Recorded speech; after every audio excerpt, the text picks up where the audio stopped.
episode 162. I am Jake Ellenbogen. He is former Ram linebacker Cam Stradamus, a.k.a. Cameron Lynch. I had to throw it in there. I messed up the last time.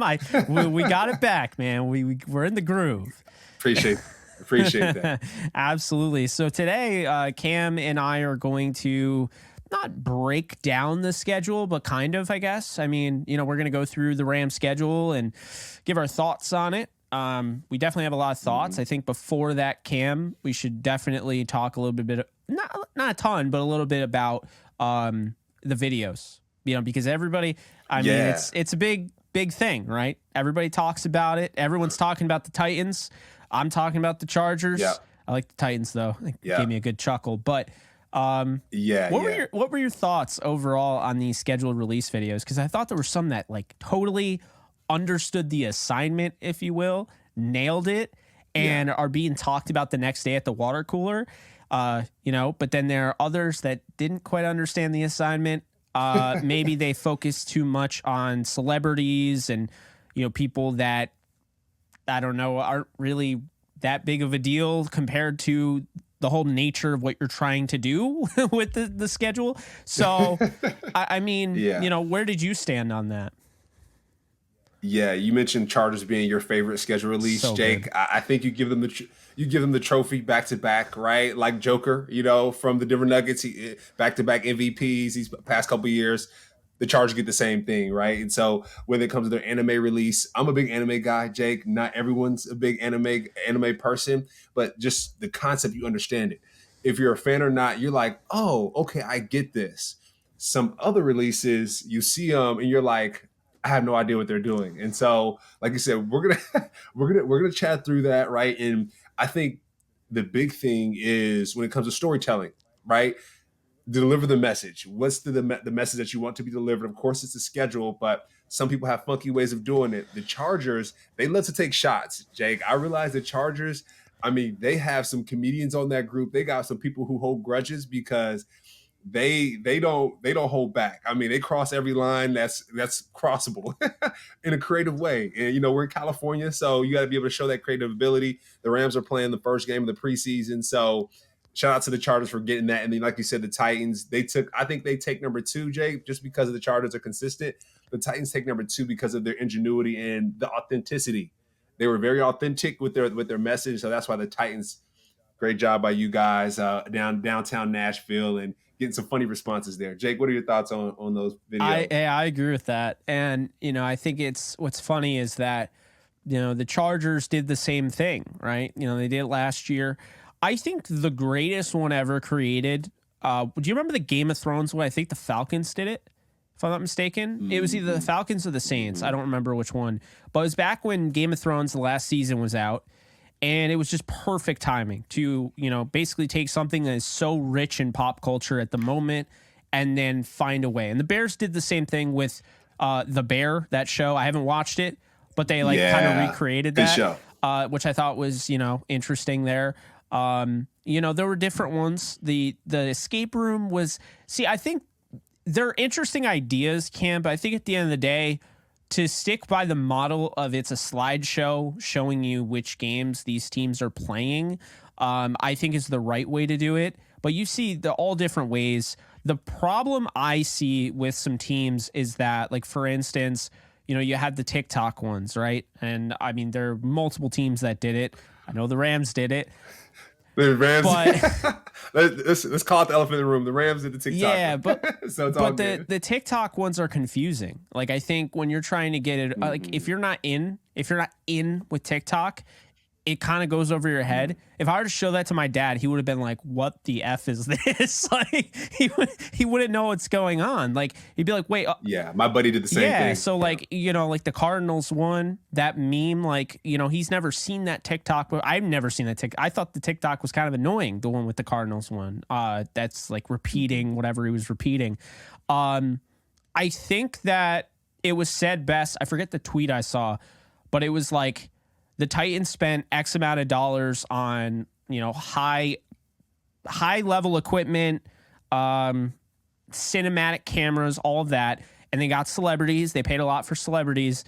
And they didn't even pay, like, it paid like a small fraction of that doing something that took an hour editing, just interviewing, we'll say, for lack of a better term, tipsy people in Nashville. Just interviewing random people in Nashville. Basically like, all right, here's the logo. This is who we're playing. Tell me who this is. And they'd be like saying something that's not what it is. And that got 60,000 more views than what they did last year with the crazy camera and stuff.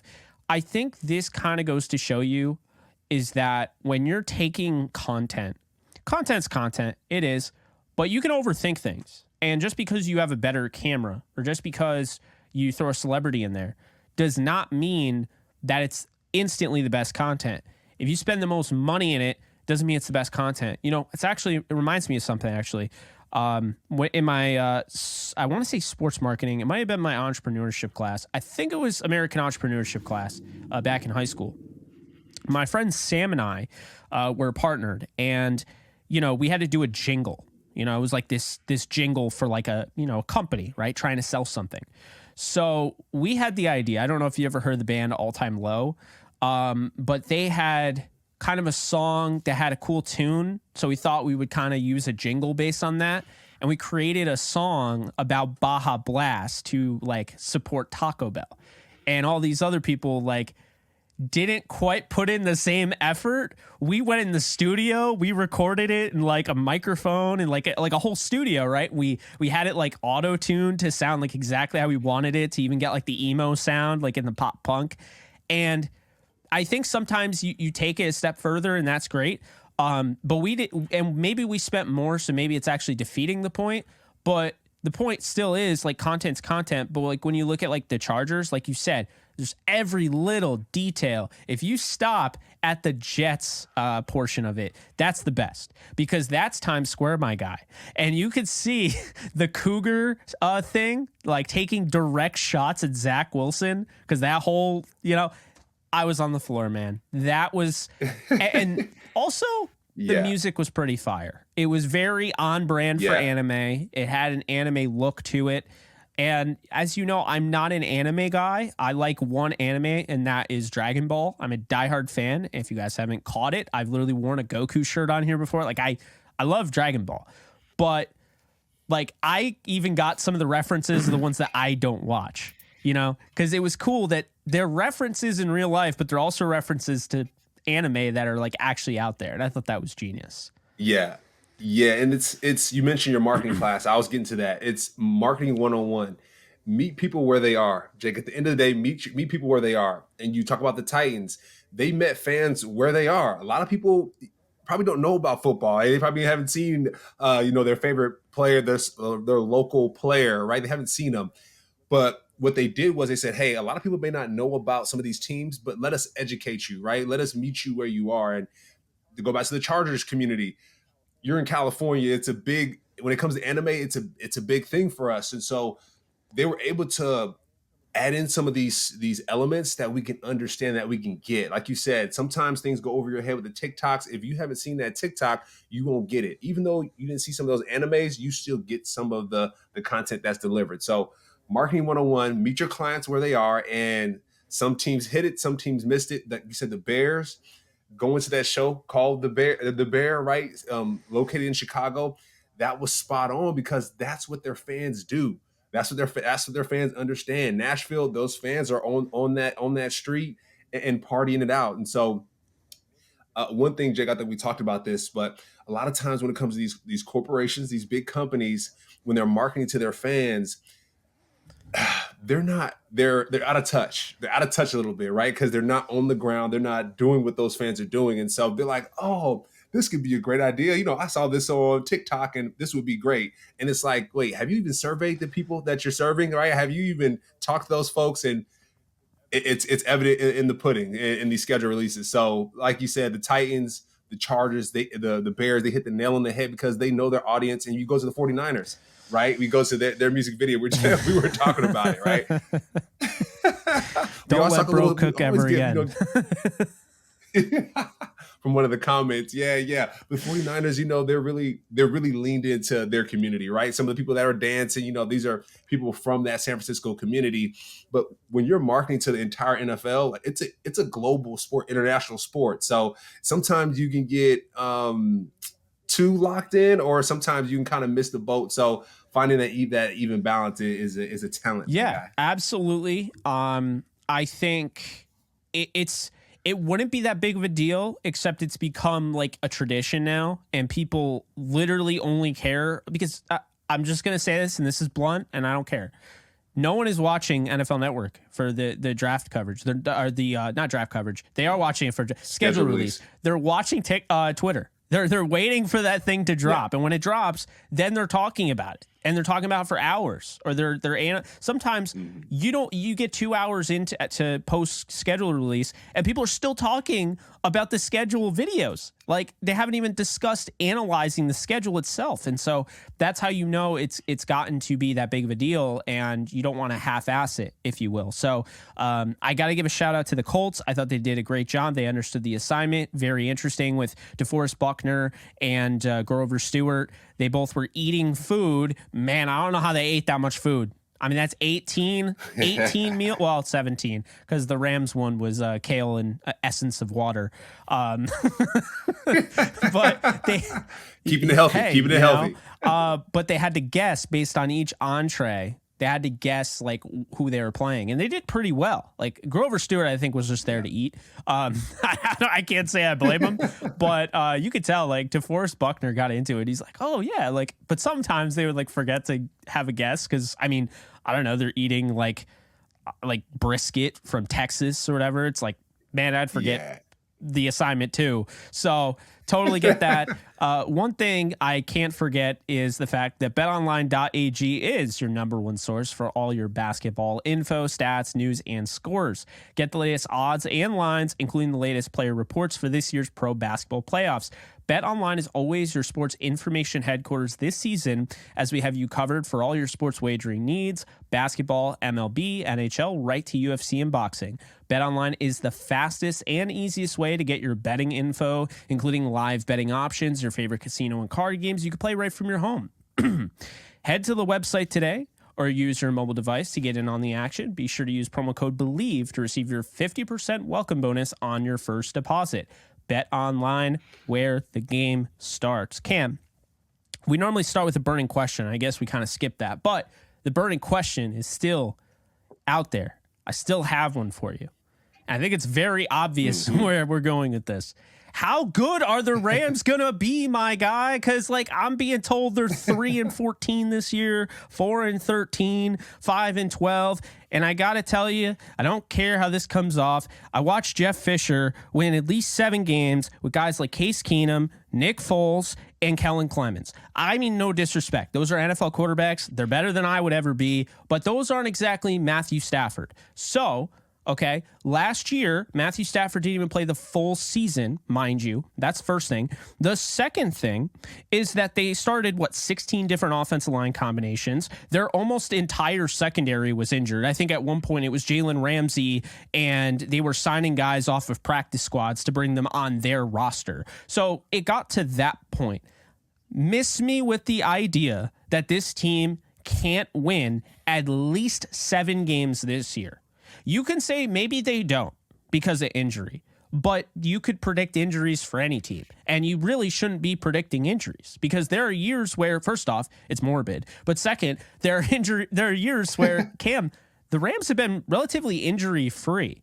So I don't really like the idea that, like, I'm seeing all this. Well, I've already said this before. This is like beating a dead horse, but Caleb Williams. Now I'm seeing Drake May. All right. So have we learned nothing about quarterbacks and how, it's 50-50? Like one could be good, one could be bad. You could pick the right one with Drake May. And what if Caleb Williams becomes a bust? You could also pick the wrong one with Drake May and Caleb Williams becomes a star. You could get neither of them, and that guy could be the best guy in the class. I mean, typically speaking, right, it's a crapshoot. So to just assume, especially with no college football being played yet, Cam, we have no idea. We've seen it before. Joe Burrow, you think anybody thought Joe Burrow was going number 1 overall the year prior? Joe Burrow had to work his ass off. Like, Ohio State transfer, forgotten about. He leads the LSU Tigers to a championship. That team came out of nowhere. They're LSU, so in a sense, that's not necessarily true. But Burrow, you weren't. That's what I'm talking about. The NFL draft goes through all of these things where you have a Kalijah Cansey that goes in the first round. No one knew Kalijah Cansey was going in the first round until this past year. No one was talking about him in the first round. Because in the first round, before the season starts, you're talking about measurables. You're talking about athletic freaks. You're talking about guys that have had production to that point.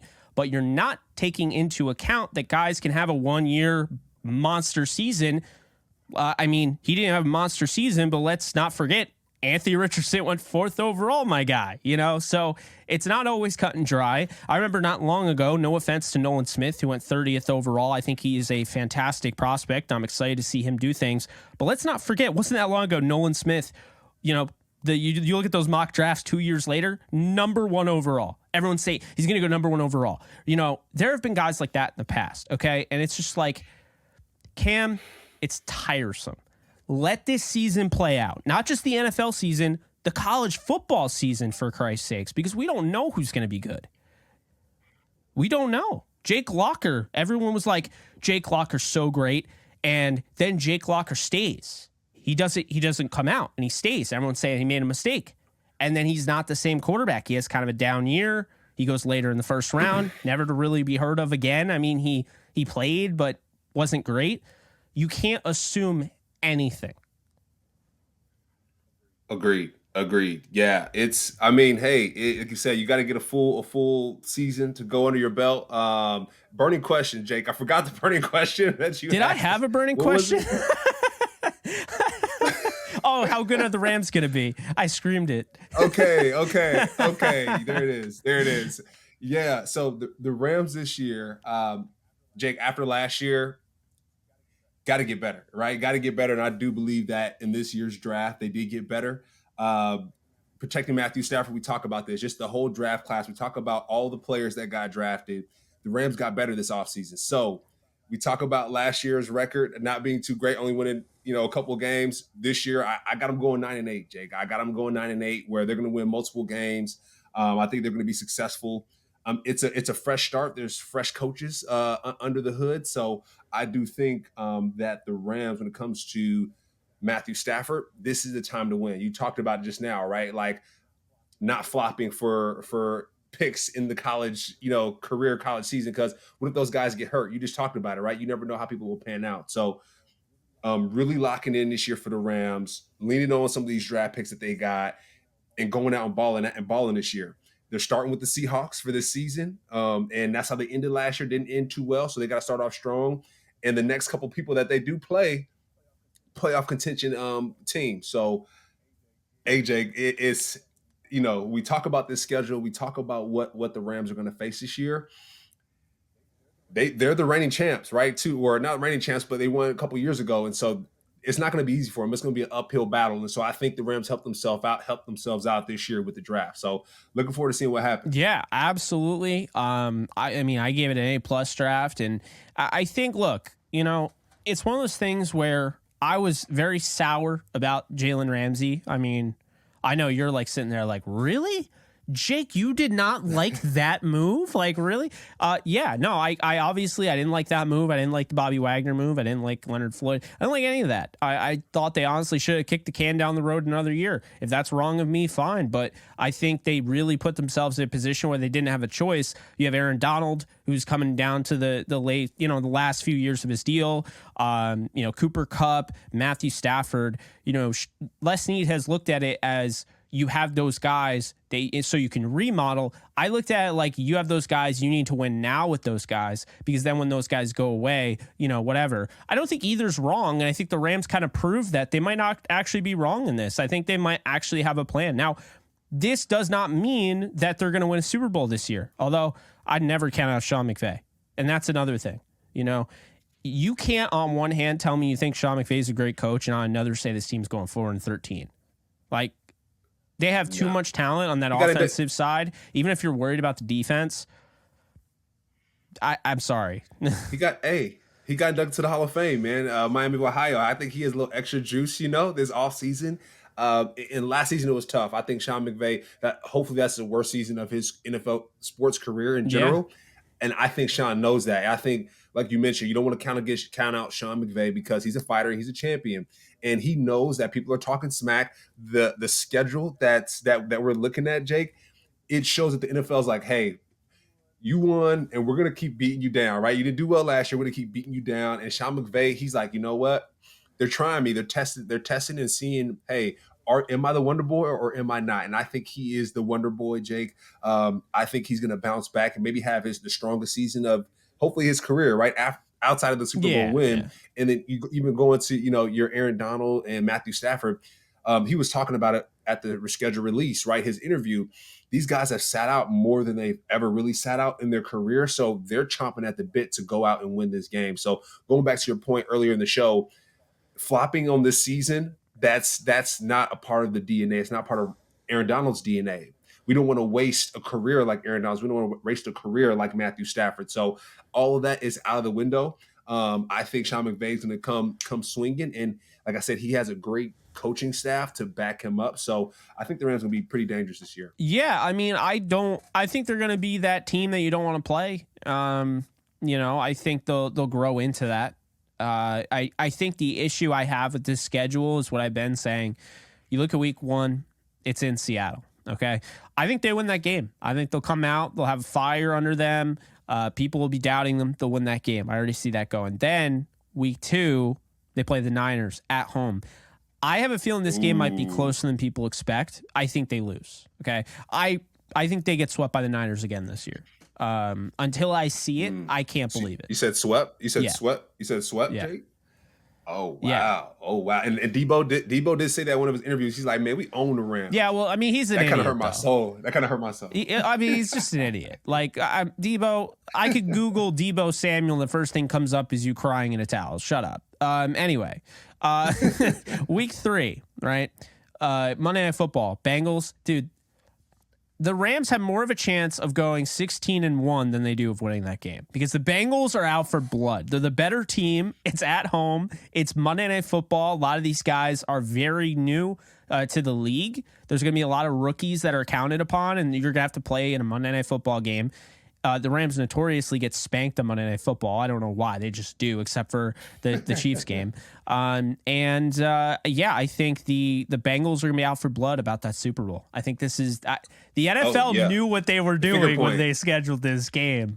And to have it week 3, so you're going up against 2 teams in the first 3 weeks that played in a championship, a conference championship game. Week 5, you got the Eagles after you got the Colts. the Rams going Indy. The Rams play the Colts strong every time they play them for whatever reason. There's a chance that they're going to be playing. I think there's a bigger chance they got Anthony Richardson week 4 than there would be, obviously week 1.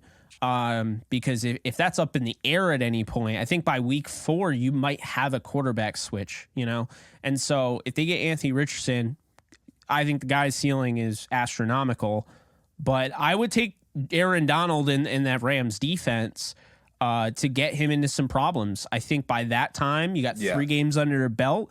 You're, in my mind, you're 1-2 at this point, potentially 0-3. So this is a must-win game, at the first 4 games of the year. And I think you go into Indy. I think you win that game.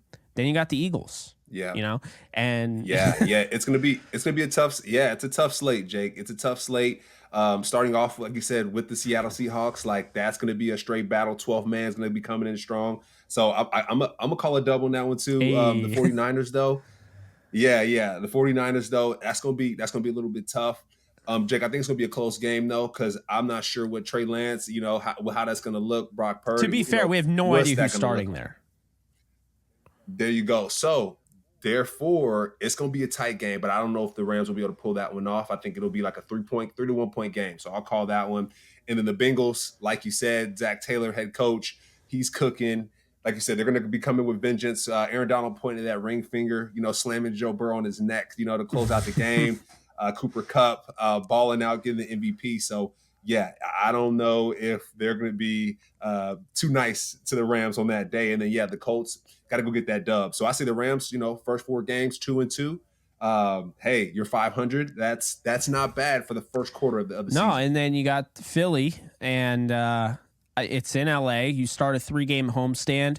I think you're more likely to lose this game because of the 3-game homestand and win the next 2. I don't think Pittsburgh is a slouch. I think the Cardinals are an easy W, in my opinion. I think the Rams are going to roll over the Cardinals. Why are you doing like that? I don't know what their plan is this year, but I don't think they're going to be very good. I do think regression.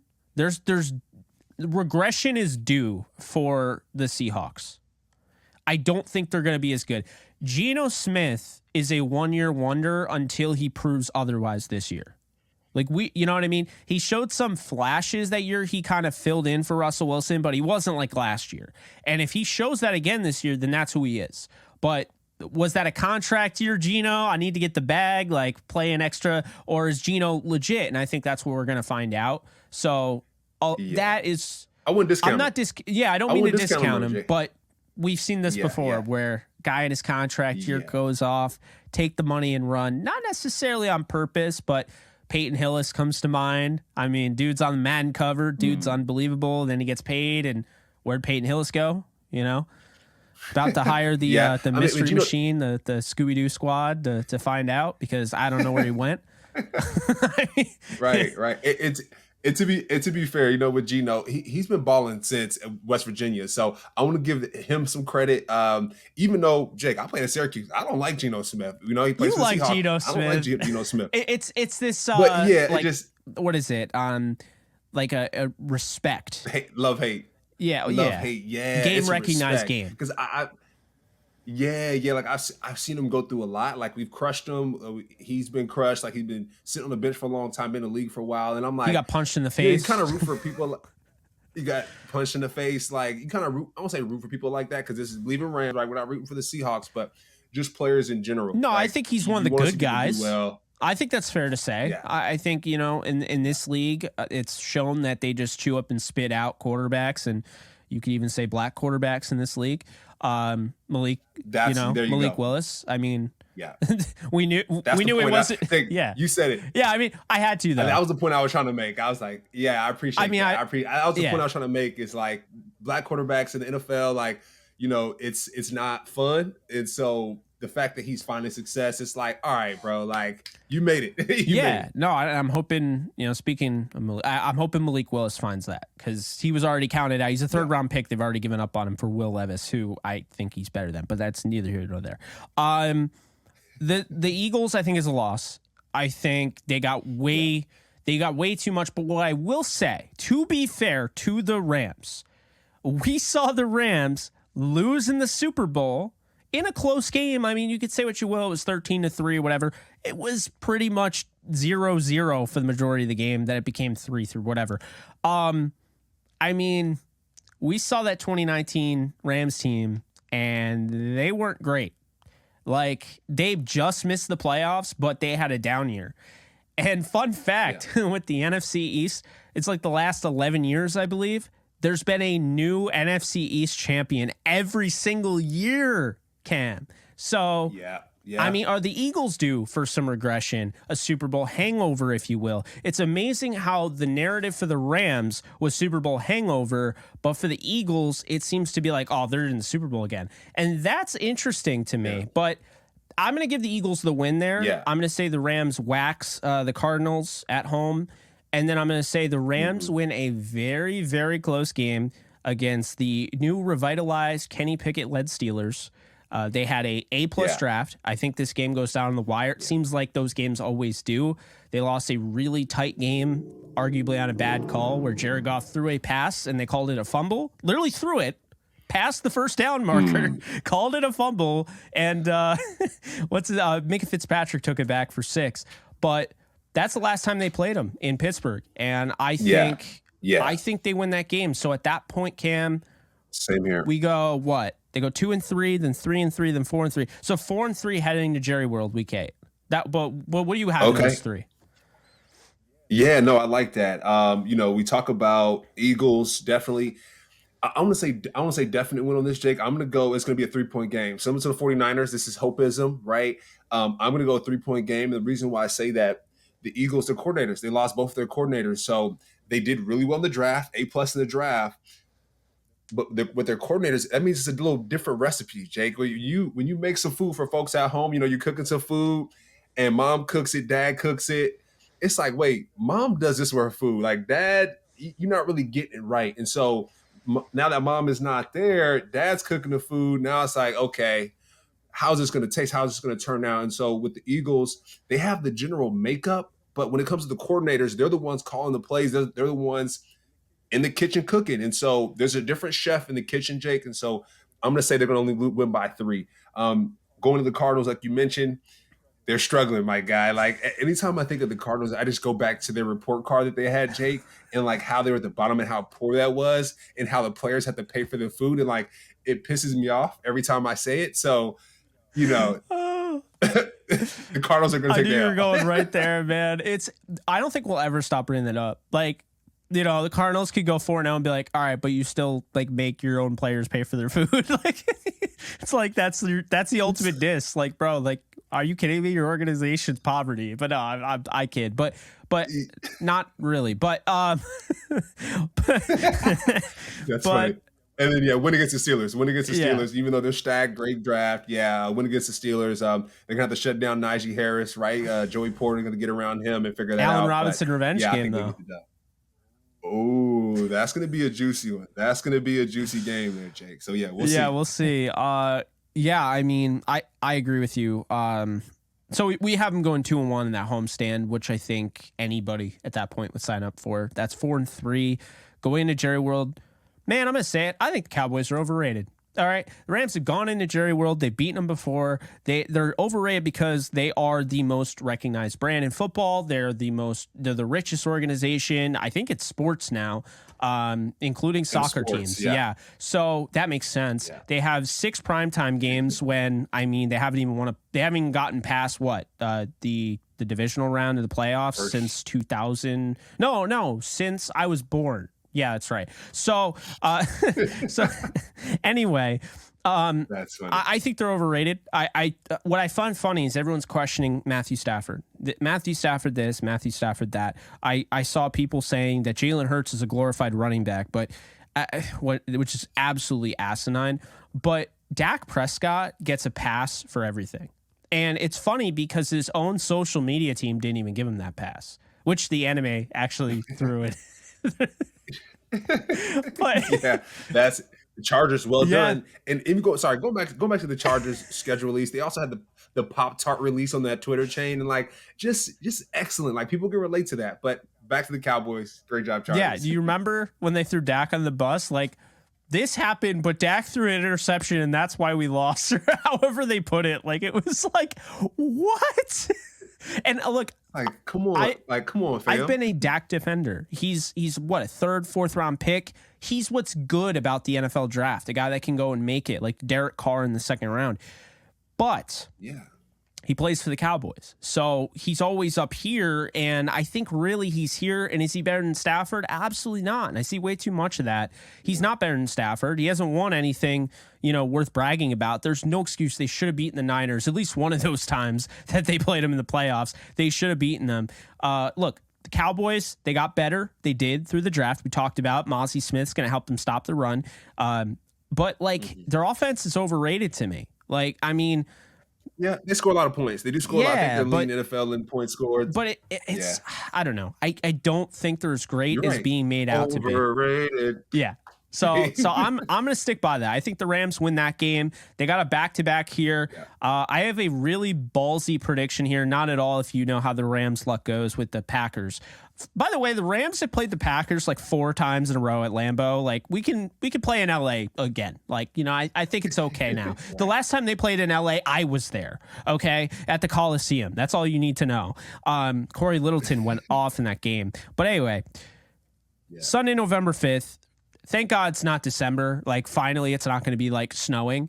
That's another plus. Yeah. But the Packers game, Cam, I think they're going to lose because I think at this point, week 9, plenty of weeks for Jordan Love to turn into a god by this time and give the Rams problems. I'm going to go the other way on that one, Jake. I think they're going to go the other way. I think the Rams are going to get the dub. They're going to get the dub in Dallas, of course, like we talked about. But then in Green Bay, I think Matt LaFleur, I think he's had Sean McVay's number a little too long. So I think he's had his number a little bit too long, Jake. He's the understudy. He's a little bro, Jake. Sean McVay's the big bro. And like, come on, he's the little bro. Mike LaFleur's the OC. It's LaFleur versus LaFleur, you know?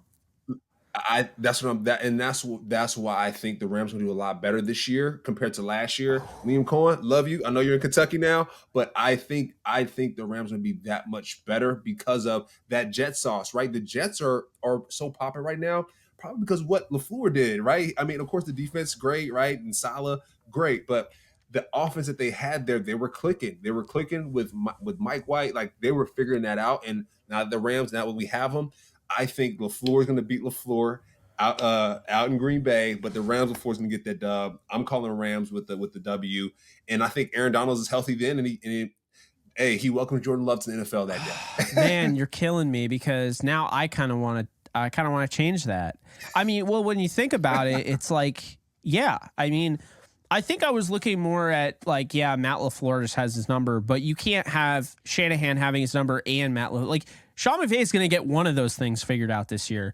So it just takes one to get this win. All right, I'll go with you. I'll say they win that tough road trip. At this point, they've won 4 straight. Right. They feel good. They go in the bye. They've won 4 straight, right? So we're talking about, let's see, I had them at 4-3, and then they beat Dallas 5-3, and they're all right. So they're 6-3 going into the bye. That's about as good as it can get. I think any team would sign up for that. Yeah. Completely out of the Caleb Williams sweepstakes at this point, or whoever emerges next year.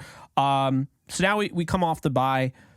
This is what I would call one of those games that could be a potential downer, right? This is one of those games where you come out, and I could absolutely see them, sweeping Seattle, but I could totally see them coming off a bye, kind of, they've done it before.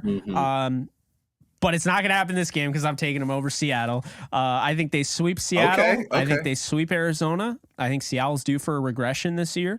And I think the Rams, they should have beat them both times last year. The Week 18 game was, given to Seattle. I mean, we talked about that. And then the other one, they beat John Wolford. So believe it or not, the Seattle Seahawks have not played against Matthew Stafford since his Super Bowl winning season. Oh, and that's why I have the Rams beating the Seattle Seahawks first game of the season. But this game, Jake, after the bye, I'm gonna go the other direction. All right, I'm gonna go the other direction. I'm gonna go the other, just so we a little balance, right? Yeah. The reason why I say that is we just talked about that 4-game win streak. The Rams gonna be high, 6-3. Let's go, way better than last year, right? We beat our benchmark from last year. Sean McVay's happy, and I think they settle a little bit. They take the gas off the pedal. And I think they lose that game, but then I think they turn it up, right? They know playoffs around the corner. I think they needed that loss after the bye to then say, hey, guys, like, we can't have a repeat of last year. Let's make a run. This is the loss we needed. Let's go. And then they ball out. So that's my prediction there.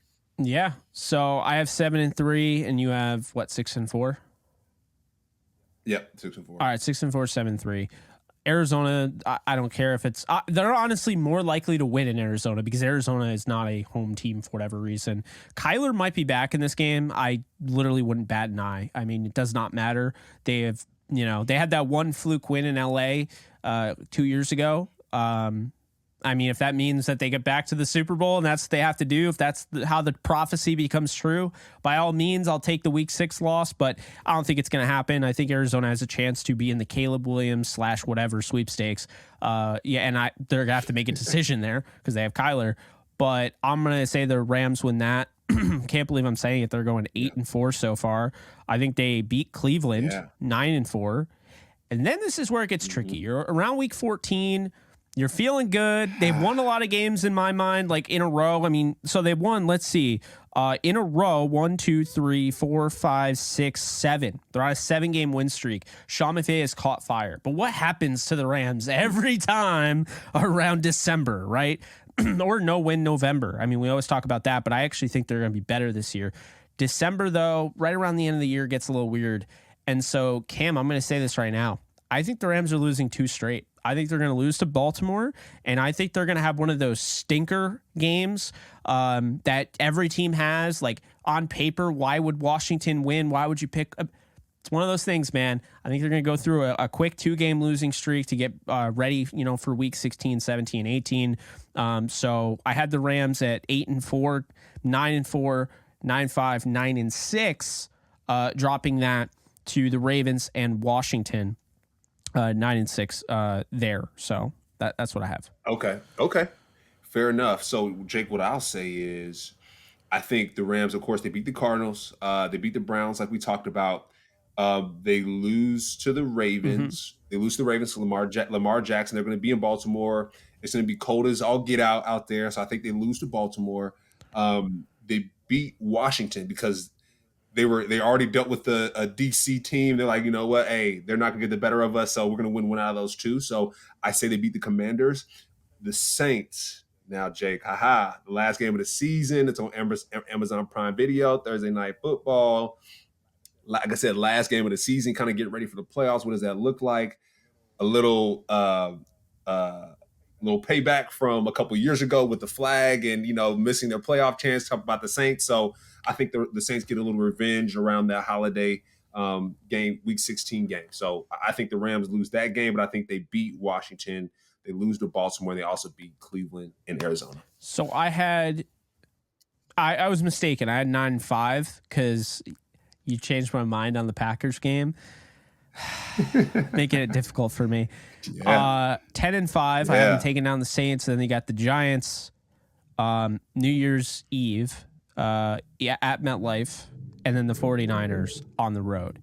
So I'm going to say the Rams lose to the 49ers in week 18. So that would make it 10-6.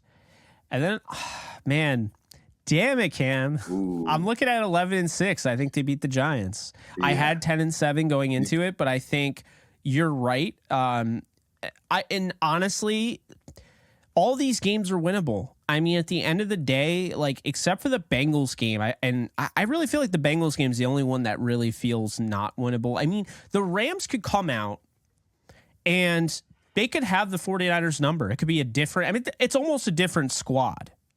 I mean, really, So they could come out. If they win that home game, I think they got that monkey off their back. They won't lose, and they won't get swept again by the 49ers under Sean McVay. So that week 2 game is massive. I wish it was week 1. If you're going to play a team, I'd rather see them get that out of the way, because if they could start off the season with that win, that would be so awesome for that confidence boost. But yeah, it's a weird year because it's like the Rams, I think, are clearly going to be better than the consensus believes. I think it was Mike Clay. I could be wrong on his name, but ESPN, 5-12. Like, you think they're literally the same as last year with all those injuries? You can't predict injuries. Zero respect. Yeah. Yeah, zero respect, my guy. I mean, he didn't watch the draft. Yeah. Jake. Well, there's also people that think they drafted poorly too, including some anonymous, and I love this, anonymous AFC executives think the Rams reached on the majority of the picks, even criticized their draft process, saying this is why they miss out on certain guys. So here's my thing. If I was an anonymous dude, I call in and say, yeah, I'm an anonymous guy, and I say Sean McVay is trash.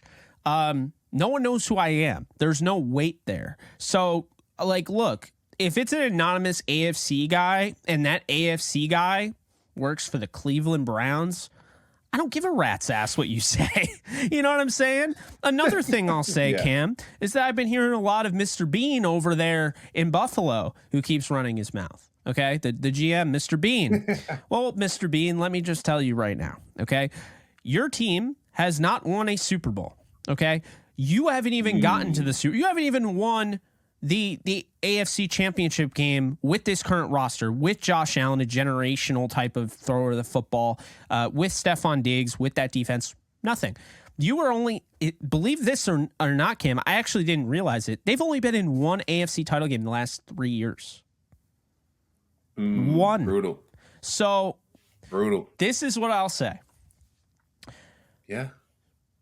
If Brandon Beane is going to sit there and say, well, we don't want to have to blow it up the way the Rams did and try to like poo-poo on what the Rams are doing. Look, I didn't entirely agree with what the Rams are doing, but no one can talk. The Rams won a Super Bowl. If you're not the Rams, the Chiefs, the Eagles, the Patriots, any of those teams that have recently won Super Bowls in the last 5 years, then shut up. Your opinion does not matter. You're not winning anything. Yeah. Hey, everyone has an opinion, Jay. Everyone's an expert at this point, right? And it's like, how can you be an expert when you didn't win a championship? What's the term? Opinions are like assholes. Everyone has one.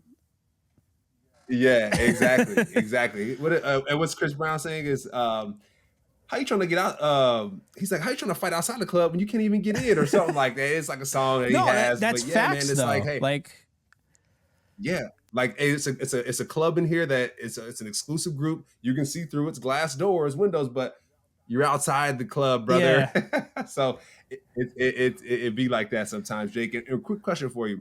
What did you have for the Giants and the 49ers? Who'd you say? You said win against the Giants. I agree. And then the 49ers week 18, Rams versus 49ers. What did you say for that one? I think the Rams lose that game. I think the Rams are getting swept. I'll just say, though, if the Rams win week 2, then I think that monkey's off their back for good. They just need to win one regular season game and they're fine. And I do think they have a shot, which is why I think you and I both said week 2 is close, because this is a different squad. There's about 18 guys remaining from that Super Bowl team. I mean, I don't know the exact number. It's around that is what I'm saying. So, I mean, that's a lot of new bodies that weren't there, that haven't experienced that losing mentality, that getting waxed, in front of the public. And also, none of these games are on national TV. So, I mean, I'll just be honest. Like, look, I know I'm saying 11-6. I'll say 11-6/10-7. I'm still iffy on that Packers game. You converted me, but I feel like Friday, it's a happy day. I'm feeling good. Maybe if you said that on Saturday, I would have been like, but it's Friday, right? So we're feeling good here. Might, fluctuate, but it's 10-7, 11-6. That's how I have it. I have double-digit wins, right? Okay. But what I will say is that I can't gloss over the NFL screwed them in this schedule. Like 5 games with 1 o'clock frames. Now, mind you, I'm saying 1 o'clock for me, Eastern time, right? But I'm talking like Pacific time. That's 10 a.m. So yeah, tough. It's like, there's a give and take when it comes to schedules. And there's a lot of phone calls that are being made. And it's like, hey, we want you to go here. If you take on this, then we'll give you this game, right? We'll stop you from having to go a back-to-back road trip if you take on this game at 10.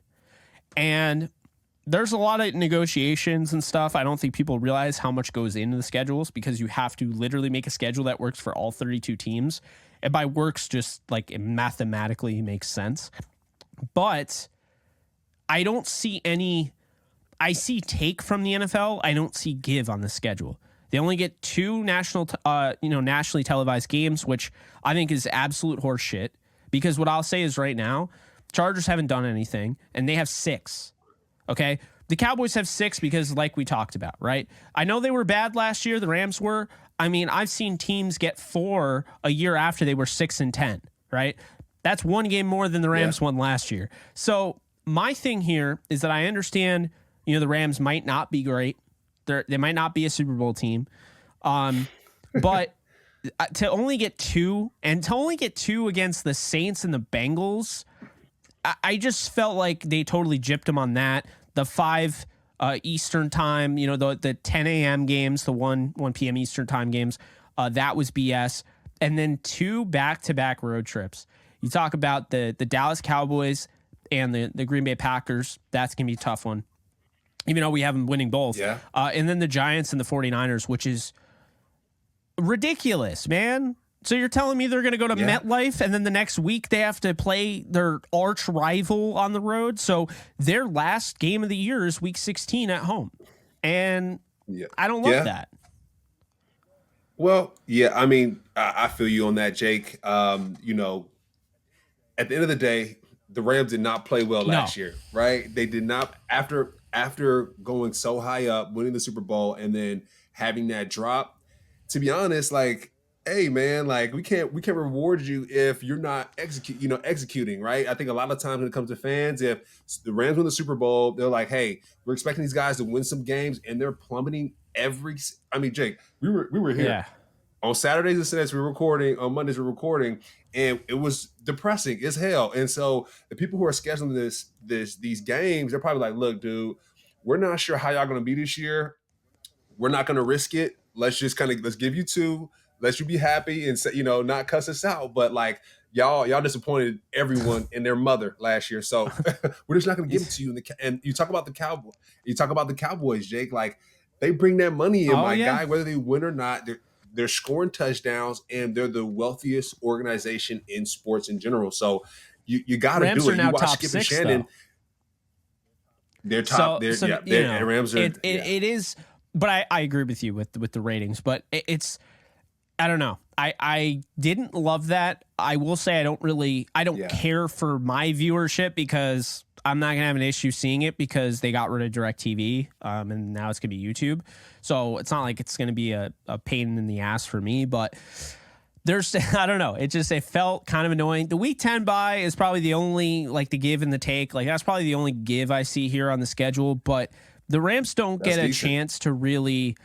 They don't get a chance to grow into the schedule. I think that's my biggest takeaway. They're really just coming out of the gate like, hey, hope you're ready. Like, it's like the rock and roller coaster. You ever be on that? Like, you get 0 to 60 in like a second. Like, I mean, you don't get a chance to be like, all right, when are we going? Is there a little bit of no, it's a like, that's how this schedule is, So I mean, fair. I feel like that's a little ridiculous, but look, end of the day, I still think they're going to win double-digit games. I feel confident in that.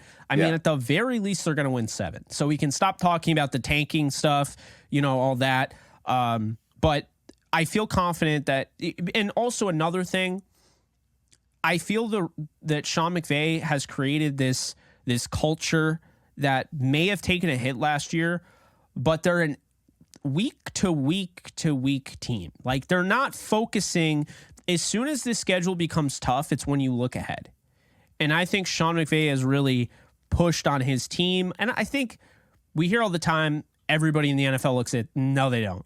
Like you even told me, you're like, there are guys that circle things on the schedule. I'm saying Sean McVay doesn't do that. There's no way.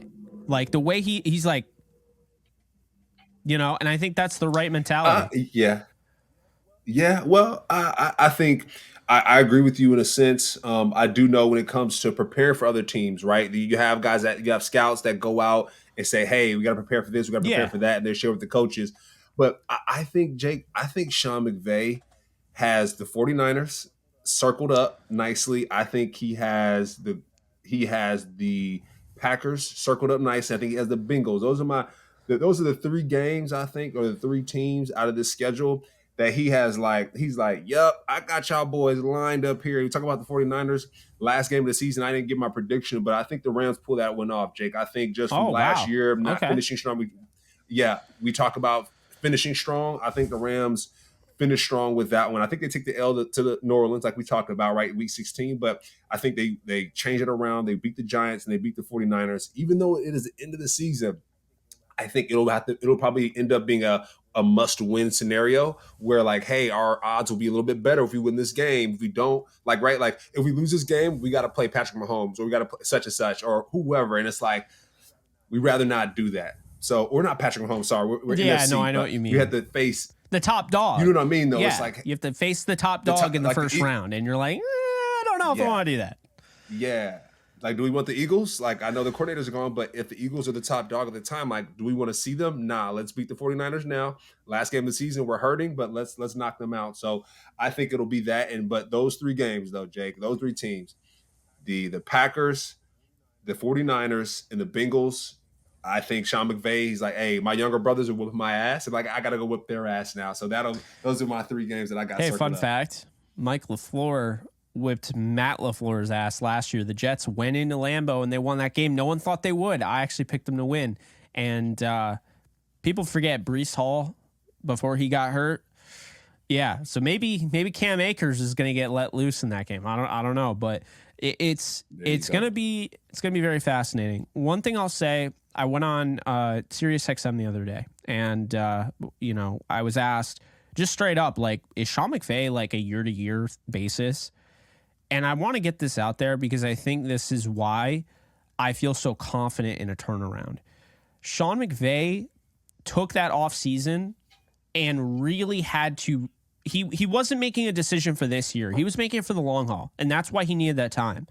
And I think he gave the Rams enough time where, they could still operate. Like, he made his decision pretty quickly, but still, that was a lot of time after being like nose to the grindstone all year with scouting and everything. He took like 2 weeks and just was like, focus on myself.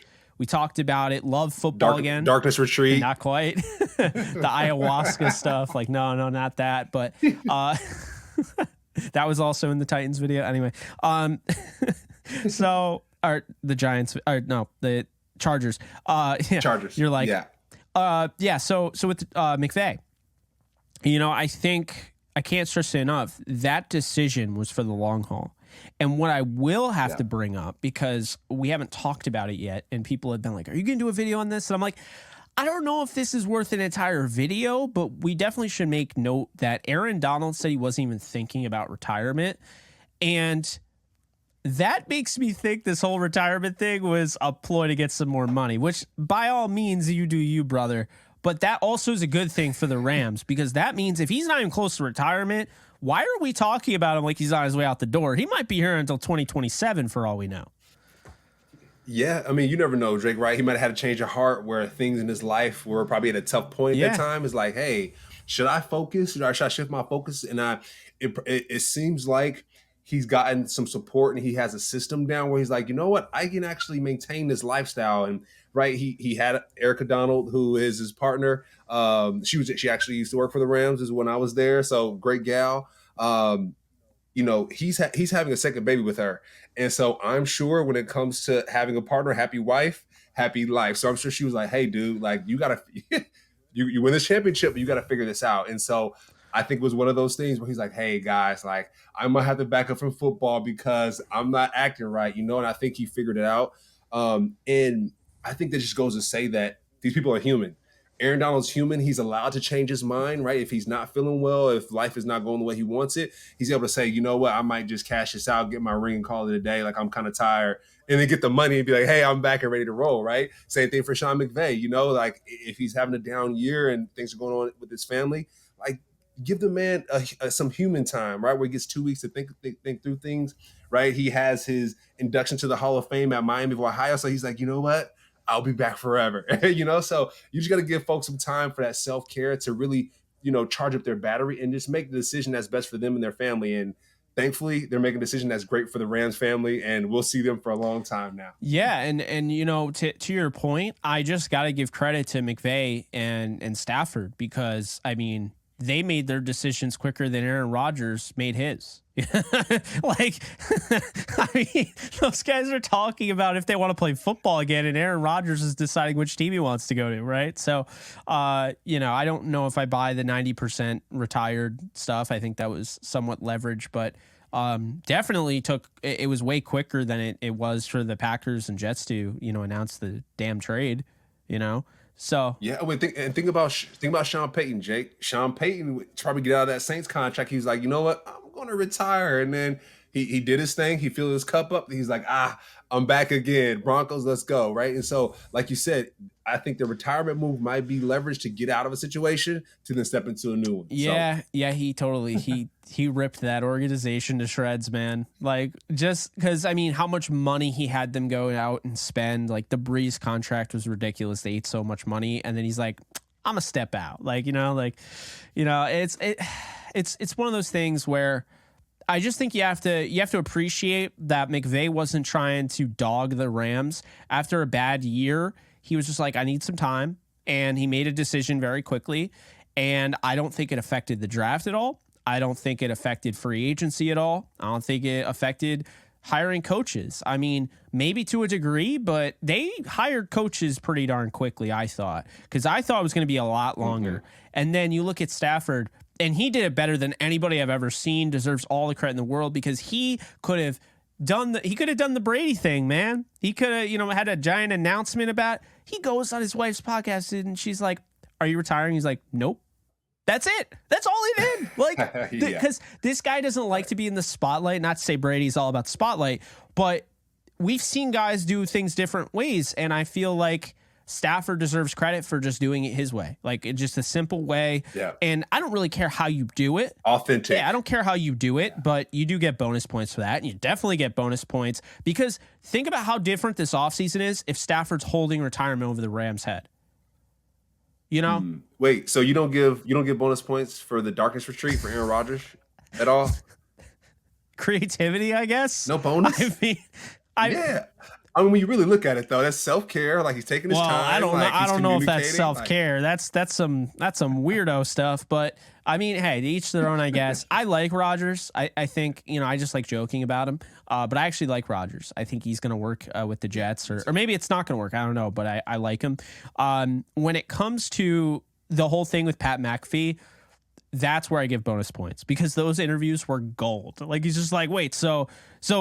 What were you doing in this? What are you going to be doing in this darkness retreat? Like, do you have a toilet? Like, it's like you just spread like your feces everywhere. Like, well, how's that working out for you? Like, and it was just, it's funny. But I mean, I just think it's about as simple as can be. Stafford easily could have screwed the Rams if he wanted to, and he took less money, as we know. So that was already a good sign. But then he comes out and he just is like, you know what? I don't want to be in the media like crazy. I'm just going to come out and say what's happening. I'm playing again. Okay. We don't need to talk about, oh yeah, Lamar Jackson trade. Oh yeah, go out and get this guy in the draft. No, I'm coming back. I'm going to play. Yeah. And Stafford, not Stafford, McVay called Stafford a human jugs machine yesterday. And I was like, all right. I know that's PR. I know it's PR, but man, it's to your point. The cannon was looking good. Well, the cannon was looking good. It's to your point, Cam. They've spent a lot of time away from the field. Okay, this is an abnormal amount of time for these guys. And one could look at this as, they're going to be rusty. I don't know. When you get to that age, that time off doesn't lead to rust. I think that helps you more than people think. And so playing that dangerous of a sport. Hey, Steph Curry, that hand was hurt. What? And he said, hey, next year we're going to be dangerous. And my man came back and won the chip. So when a dog is hurt and has a chance to heal up, they're coming back for vengeance. Aaron Donald is going to come back for vengeance. Matthew Stafford's going to come back for vengeance. And hey, it's going to be a feast. Rams Nation, let's go. Like we got some wins on our belt. Yeah, and then I mean, those are just three guys that we talk about a lot. I mean, there's still other guys. Like, what if Van Jefferson emerges into Jordy Nelson, like we've kind of discussed? Like, people don't know. Just in case people don't know, on Bleav in Rams, Jordy Nelson for the first 3 seasons did not have as good a stats as Van Jefferson did through his first 3 seasons. Mind you, Van Jefferson also missed half of last year. So, Jordy Nelson's 4th year contract year blows up, man. It was as good as his first 3 seasons combined. So how good is Van? I think we're going to find that out this year because he's taking home the number 2 spot, like true number 2. We've seen it before. Yeah, he's the number 2. No. He's the number 2 now. Allen Robinson's out the door. Brandon Cooks didn't end up happening. Robert Woods didn't happen, and neither did OBJ. So this is his spot. Now, Tutu Atwell, Ben Skoranek, and Puka Nacua, they can fight for that 3rd spot, but no one is passing Van. I think he's too consistent on the outside. His releases are amazing, and he's got the size at 6'2", about 200 pounds. That's what you want on the outside. Like, you could say maybe Tutu Atwell becomes a better receiver over time. Maybe even he's a better receiver this year, but you're not going to put Tutu Atwell over Van Jefferson off on the outside, on the boundary. You're going to put him in the slot. Yeah, big play Van Jefferson. Jake, we've been talking about this. He's been making big plays all of last year. He's showing up right at the proper time. So it's about that time for him. I'm excited, and I'm hoping he stays healthy. That's the big thing, is just stay healthy, please, so we can see you succeed for the offensive line and ball too. out. There you go. So yeah, I think that we did end up breaking it down to a degree. So I mean, definitely did. This episode had everything. It had curse words. It had talking about TikToks, anime. Man, an all-time low reference. Like, just, I mean, it had the whole shebang. But I think that's going to do it. Episode 162 in the books. Be sure to like, subscribe, comment, rate, review wherever you are consuming this audio, video, whatever. Be sure to follow my guy at Cameron Lynch 50. Be sure to follow me at JK Bogan. Also, if you like the NFL, we have another show in case you've been living under a rock. It is called Off the Edge, and we do it almost daily. You can find that over on our YouTube channel, Off the Edge. You can also find that at Off the Edge Show, and that's going to be our Twitter account. But we appreciate you guys. We'll see you guys next time. Special thanks to betonline.ag, and we'll see, man. A lot more shows to come with Bleav in Rams. We're going to be talking about this team a lot. I have a feeling it's going to be a lot more exciting than last year, because I think you and I had the energy, but the team did it. The team did it. So Vamos Rams. Vamos Rams is right. So we'll see you guys next time. You guys, take care and enjoy your weekend. Later, folks.